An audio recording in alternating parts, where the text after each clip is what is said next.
અને અનુક્રમે કૌશલ્યાની કુખે રામચંદ્રનો જન્મ થયો.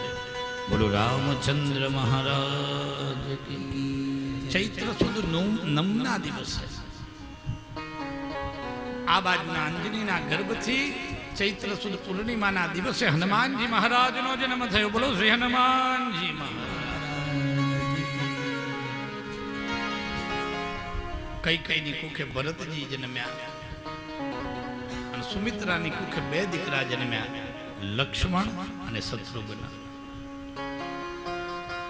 બાલ્યાવસ્થાના લીલાઓ રામાયણમાં લખેલી છે, પણ આપણે અહીં સંક્ષિપ્તમાં એવું કહેવાય છે કે જ્યારે નાના હતા ને ત્યારે રામને અતિ સ્નેહ કોણ કરતું હતું ખબર છે? કોણ? કૈકેયી બહુ પ્રેમ કરતી. ઇકો માઇનસ કરો, ક્લિયરિટી નથી આવતી, થોડો માઇનસ. અતિશય પ્રેમ છે ને, હા બસ કૈકેયી કરતી.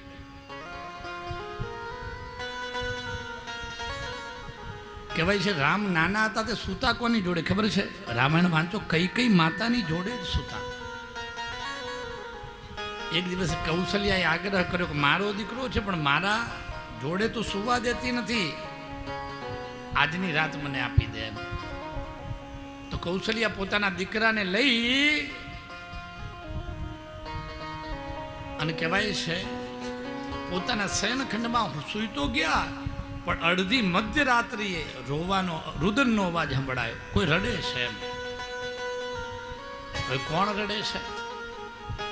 કૌશલ્યાજી જે રુદનની જે દિશા હતી ત્યાં વળ્યા ત્યારે કહેવાય છે કૈકેયીના રૂમમાંથી અવાજ આવતો હતો અને કૈકેયી પલંગના પાયે બેઠા બેઠા રડતા હતા. કૌશલ્યાએ પૂછ્યું કે રડે છે કેમ? ત્યારે કૈકેયીએ રોતા રોતા કહ્યું, મને રામ વગર નિંદર આવતી. વિચાર તો કરો, જેને રામ વગર નિંદર ના આવે એ રામને વનવાસ મોકલે ખરી? ના મોકલે. બાળ લીલાઓમાં એક લીલા એવી છે કે જ્યારે રામને બધા મોટા થયા ને ધીરે ધીરે બાલ્યાવસ્થામાં, ત્યારે બધા ભોજન માટે બેઠા છે. દશરથ રાજા બોલાવા ગયા રામને કે તડકો ચડ્યો બેટા, ઘેર મહેલમાં પધારો, ભોજન તૈયાર છે. ત્યારે રામે શું કહ્યું કે મારો દાવ જ્યાં સુધી પૂરો ન થાય ને ત્યાં સુધી હું ન આવું. સુમિત્રાજી બોલાવા ગયા, રામ ના આવ્યા કે માં હું અત્યારે નહીં આવું, મારો દાવ પતવા દો. બધા બોલાવીને આવ્યા. કૌશલ્યા આવ્યા, રામે ના પાડી જતા રહ્યા. છેલ્લા કૈકેયી આવ્યા. કૈકેયીને કહ્યું કે માં હું મારો દાવ પૂરો કર્યા વગર નહીં આવું. કૈકેયી કહ્યું દીકરા તડકો છે. ત્યારે રામે કહ્યું કે ભલે તડકો રહ્યો પણ મારો દાવ ન પતે ત્યાં સુધી હું નહીં આવું. ત્યારે કૈકેયીએ કહ્યું કે દીકરા તું તડકે રમે છે, જ્યાં સુધી તું નહીં આવે ને ત્યાં સુધી હું તડકે ઊભી રહીશ. હે, અતિ સ્નેહ હતો. રામચંદ્ર માં કૈકેયીના ખોળામાં બેઠા અને કહ્યું માં તું મને બહુ પ્રેમ કરે છે? કહ્યું હા. માં હું તને કહું, હું અહીંયા લીલા કરવા આવ્યો છું, એમાં તું મને સહભાગી થઈશ? કહ્યું હા દીકરા, તું માંગે તો મારા પ્રાણે તને આપી દઉં. કહ્યું માં પ્રાણ તો આપવા સહેલા છે, પણ હું જે કરું જે જે બનાવ બનશે ને એને તું સહન નહીં કરી શકે. કહ્યું કઈ? કે માં તું મારા લીલામાં ભાગીદાર થઈશ ને તો આ જગત કૈકેયીના નામ ઉપર થૂંકશે. હે, કે પછી માં કૈકેયી ઢીલા થાય કે દીકરા ભલે મારા નામ ઉપર થૂકે પણ હું તારા જોડે જીવ આપવા તૈયાર છું, તું મારો વાલામાં વાલો દીકરો છે. કહ્યું માં એટલેથી બસ નથી થતું, પણ આ જગતમાં કોઈ પોતાની દીકરીનું નામ કૈકેયી નહીં રાખે. છે કોઈની દીકરીનું કૈકેયી નામ? હે, માં કૈકેયી ઢીલા બન્યા કે ભલે દીકરા મારું નામ ભલે ન રાખે પણ હું તારી લીલામાં સહભાગી થઈશ. માં એટલેથી પૂરું નથી થતું, તું મારી લીલામાં સહભાગી થઈને તો મારા વિરહમાં તું વિધવા થયે. અને કહેવાય કૈકેયી ચોધાર આંસુ રડી પડ્યા કે દીકરા હું વચન આપું છું કે તારી લીલામાં હું ગમે તે થાય પણ હું તૈયાર છું. હે, કહેવાય છે થોડા મોટા થયા, વિશ્વામિત્ર આવ્યા, યજ્ઞોની રક્ષા માટે એમને લઈ ગયા. યજ્ઞોની રક્ષામાં ત્યાં સ્વયંવર હતો જનક રાજાના ઘેર. અને જનક રાજાના ઘેર કહેવાય છે લક્ષ્મણજી અને રામને લઈને આ જાય છે. શિવનું ધનુષ, સીતાજી નાના હતા ને ત્યારે શિવનું ધનુષ ઉપાડીને રમતા, બહુ બળવાન હતા સીતાજી. એટલે જનક રાજાએ નક્કી કરેલું કે મારી દીકરી જો આટલી બળવાન હોય તો જ્યારે સ્વયંવર થાય ત્યારે એમને શરત રાખી હતી કે આ શિવનું ધનુષ જે ઊભું કરી પણછ ચડાવે એને મારી દીકરી સીતાને અર્પણ કરવાની. વિશ્વામિત્ર લઈ અને ત્યાં જાય છે. અને કહેવાય છે ત્યાં ભગવાન રાવણ પણ આવ્યો છે. કહેવાય છે ઘણા બધા આવ્યા. ટૂંકાણમાં વાત કરું, રામે પણસ ચડાવી, સીતાજી રામને મળ્યા. વિશ્વામિત્ર શું કહે છે કે તને આ સીતાજી તો તમે આ શરત જીત્યા છો, એ લગ્ન કરી દો. ત્યારે રામ ના પાડે છે કે મારા માતા પિતાની હાજરીમાં હું લગ્ન કરીશ. એટલે વિશ્વામિત્રએ કહ્યું કે આ લગ્ન છે ને તારી મેળે કરી લે, બીજા જે લગ્નો કરે તારા મા બાપને જાન લઈને જજે. ત્યારે રામે ના પાડી છે કે ગુરુજી હું જીવનમાં એક જ વાર લગ્ન કરીશ. મર્યાદા પુરુષોત્તમ કેમ કહેવામાં આવે છે? એક જ વાર લગ્ન. એટલે વિશ્વામિત્ર સમજાવે છે કે બેટા તારા પિતાજીએ તો 3 લગ્ન કર્યા. ત્યારે રામ કહે છે કે જ્યારે મારી માતા કૌશલ્યાને લાવ્યા ને ત્યારે મારી માવડી બહુ રાજી હશે, પણ જ્યારે સુમિત્રાને લાવ્યા મારી મા કૌશલ્યાને થોડું તો દુઃખ થયું હશે ને. કહ્યું હા. મારી મા સુમિત્રા આવી પાછળ કૈકેયીને લાવ્યા તો મારી સુમિત્રા અને કૌશલ્યા બંને માને દુઃખ થયું હશે. કહ્યું હા, હું એક જ પત્ની વ્રતા રહીશ, એક જ જીવનમાં પતિ, એટલે મારા માતા પિતા આવે પછી હું લગ્ન કરીશ. કહેવાય છે જનક રાજાની દીકરી છે સીતાના લગ્ન રામજી જોડે કરવામાં આવે છે. બીજી દીકરી કઈ છે? જનક રાજાની ઉર્મિલા છે ને, એ પણ જનકની જ દીકરી છે. કહેવાય છે એના લગ્ન કહેવાય છે લક્ષ્મણજી હાથે કરવામાં આવ્યા. કહેવાય છે શ્રુતિ, કીર્તિ ને માધવી, આ 2 લગ્ન જનક રાજાના જે નાના ભાઈ છે ને એમની દીકરીઓ છે, એમના લગ્ન ભરતજી અને કહેવાય છે શત્રુઘ્ન જોડે કરવામાં આવ્યા. ધીરે ધીરે કહેવાય છે આ લગ્ન જીવન ચાલે છે, બહુ સમય થયો નથી. અને એક દિવસ કહેવાય છે દશરથ રાજા દર્પણમાં પોતાનો કહેવાય છે મુગટ છે ને ત્રાંસો થયેલો જોયો. એમને મુગટને સરખો કરતા એમના કાન ઉપર સફેદ વાળ જોયા અને એમને નક્કી કર્યું કે હવે કાન ઉપર સફેદ વાળ આવ્યા છે ને, હવે રાજ ગાદી ઉપર બેહાર.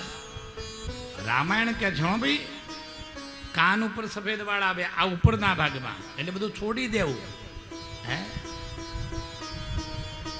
કહેવાય છે વશિષ્ઠ ઋષિને બોલાવ્યા અને કહ્યું કે હવે મારે રાજગાદી ઉપર બેસવું નથી. આનો અધિકારી કોણ? જનક રાજાના રાજ્યમાં અવધમાં રાજા કે એમ નહોતું થતું, પ્રજાનો મત જાણવામાં આવતો, પ્રજા કહે કરવાનું. પ્રજાનો પૂછવામાં આવ્યું, એક જ જવાબ હતો, રામ રાજગાદીએ બેસે. આખા નગરમાં કહેવાય છે આનંદ હતો. દશરથ રાજા વશિષ્ઠને પૂછે છે કે રાજગાદીએ બેસવાનું રાજ્યાભિષેકનું મુહૂર્ત કયું? વશિષ્ઠ ઋષિએ કહ્યું રામ ગાદીએ બેસે એ જ મુહૂર્ત. કારણ કે વશિષ્ઠ ઋષિને ખબર હતી કે રામ ગાદીએ બેહી શકવાના.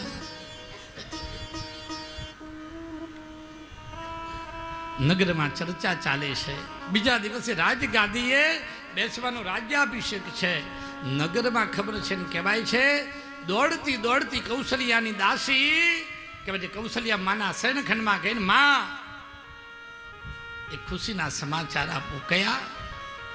માં તારો રાજકુમાર રામ કાલે રાજગાદીએ બેહવાનો છે.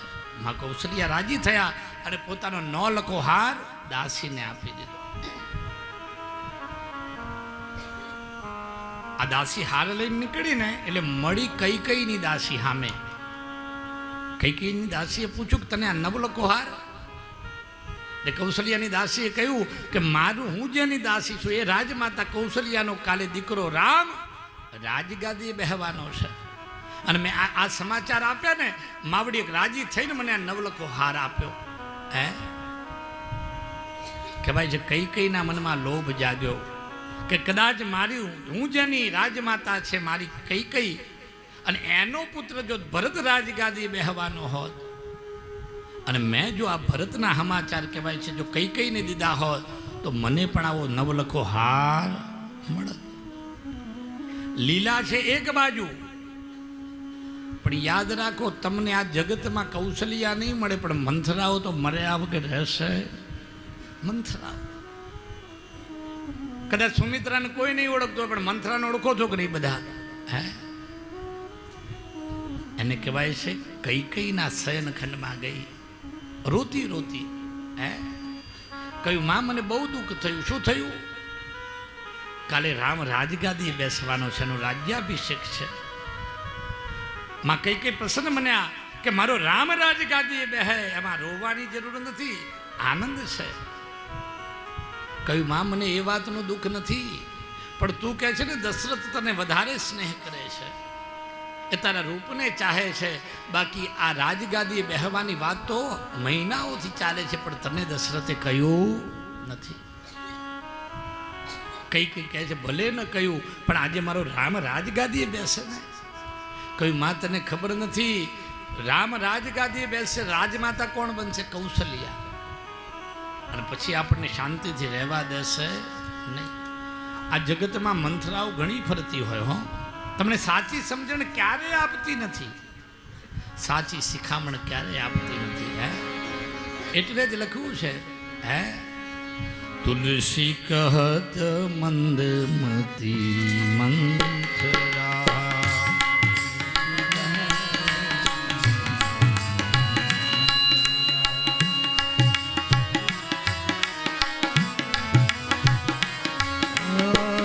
તુલસી કહત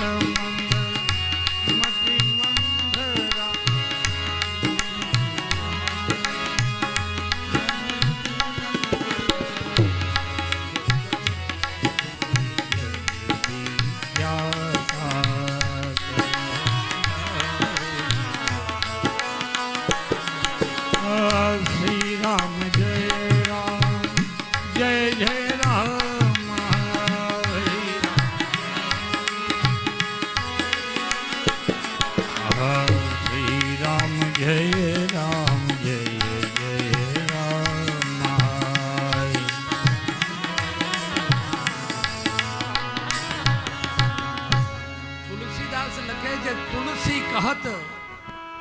ભાઈ વ્યવસ્થા કરો વ્યવસ્થિત. મતી મંથરા કરહુ કલહુ જગ વિખ્યાતા. આ ક્લેશ કરીને જગતમાં વિખ્યાત બની. કાન ભંભેર્યા છે ને હવે કઈ કઈએ કાળા વસ્ત્રો ધારણ કર્યા છે અને કોપ ભુવનમાં જાય છે. બહેનો પહેલા છે ને ક્રોધ કરવો હોય ને તો કોપ ભવન અલગ હતા. બહેનો દીકરીઓ પોતાના ઘરમાં ક્રોધ ન કરી શકે, એનો ક્રોધ કરવો હોય તો કોપ ભવનમાં જવું પડે અને ત્યાં રડાય, ત્યાં ક્રોધ થાય. અત્યારે તો આપણે રહોડામાં એવું કહેવાય છે તમારા વાઇબ્રેશનો છે ને તમારા રસોડાનો સ્પર્શ કરે, એ ક્લેશયુક્ત ભોજન થાય અને એ ભોજન ખાવાથી કહેવાય છે રોગ પણ થાય ને ક્લેશ તમારો વધતો જાય.